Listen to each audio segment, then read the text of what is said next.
Assalamu alaikum everybody, and today we're reviewing 2026 CHERY TIGGO 8 Hybrid in Malaysia. This car is a huge threat to BYD and it's fighting its competitors very hard and stepping on BYD toes every day with its new hybrid lineup. First time I went to the CHERY dealership this year, it was in May in Malaysia, and I saw this dark green CHERY TIGGO 8 Hybrid with Alcantara and panoramic roof and nice brown leather seats, eco leather seats, and the dealer told me that in 1 month or maybe top 2 months they will release the car and start sale. Today's end of the September and we still didn't get the car. In China this car sells for $20,000 and the price is just amazing, and for that amount of money anything is forgiven. For fully sized 7-seater hybrid SUV, it's impossible to pay $20,000, and somehow they do this, they sell it, and I don't know, do they make money or not? That's just a big question. If this car will shout at me in Chinese every day, insulting me out of nowhere for 20 grand, I will still love this car. In other countries all over the globe, basically, CHERY TIGGO 8 Pro will cost from $30,000 to $40,000, and it depends where you live, what kind of tax you have. And even with this price they still compete with local brands, and European brands were fooling us all the time when they told us that, you know, 7-seater hybrid will cost at least $80, $60, $70,000, and now we see that that's not true. Appearance of the car is way better than the old version. The facelift is just perfect. Every detail is improved and looks exciting. It's not exciting, it's excellent. This is one of those rare facelifts when they improved car really good. Door handles appear when you come near the car, and I hate this technology in any car. I think it's just very stupid. Just put a normal door handle. But here it looks nice.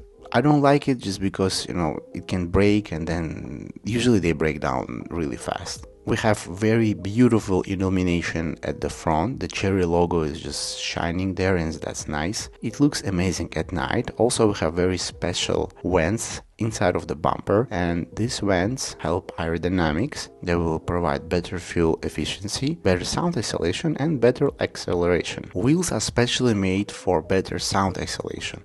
Very EV lookalike wheels. Everything is very nice and smooth in the design. Interior has very interesting material all over the car. It's not Alcantara, it's not leather, it's something special. I have no idea what it is.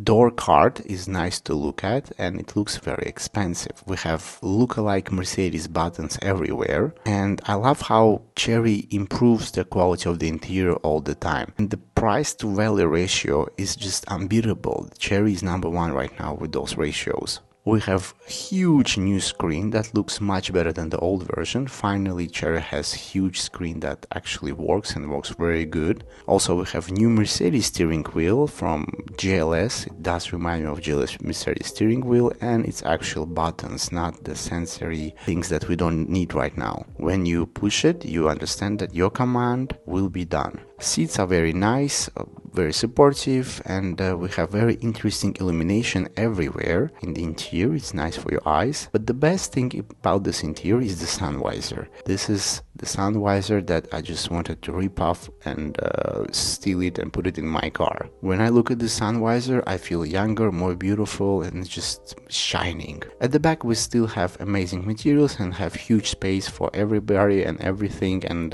tons of legroom. And again, for $20,000 in China, this car is a bargain. Even if this car will fall apart in 10 years period, I will not care. Just for 20 grand, I'm happy to drive it 10 years and then just burn it. But this car will last longer, because right now CHERY spending a lot of money to make cars more reliable. Trunk, back of the car looks very nice. We have nice lights. When you open the trunk it looks big, but in reality it's not, because it's a 7-seater and space is pathetic. But again, for $20,000 it's nice. When you open the trunk you have the fire extinguisher outside. It's not in some cabin because there's simply no place for putting the fire extinguisher.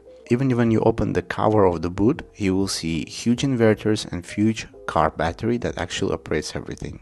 When we take this beautiful ribbon from the hood, under this wonderful hood we have 1.5 liter 4-cylinder turbocharged engine that develops 140 brake horsepower. Together with the electric motor and the batteries of 18.3 kilowatts, it develops 201 brake horsepower and 310 newton meters of torque, and this power is not delivered all the time. It depends on the charge and how you will adjust everything. 0 to 100 kilometers will happen in 8 seconds. There is a version in China with 2-liter turbo engine and with this battery that develops 300 brake horsepower and almost 500 newton meters of torque, but I don't know do they sell it or not outside of the China. The crazy thing is that Chery declares that fuel consumption is 1.3 liters per 100 kilometers. And I didn't find any video or any credentials or any legitimate information that actually showed this fuel efficiency. Electric range is 100 kilometers, and again, nobody did the 100 kilometers, no one. So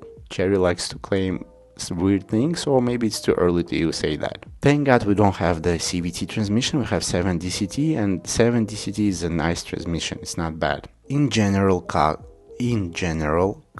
looks good. I like that we have a good cooling system, huge fan, radiator is nice, it's big, but we will see in the future how it will actually perform.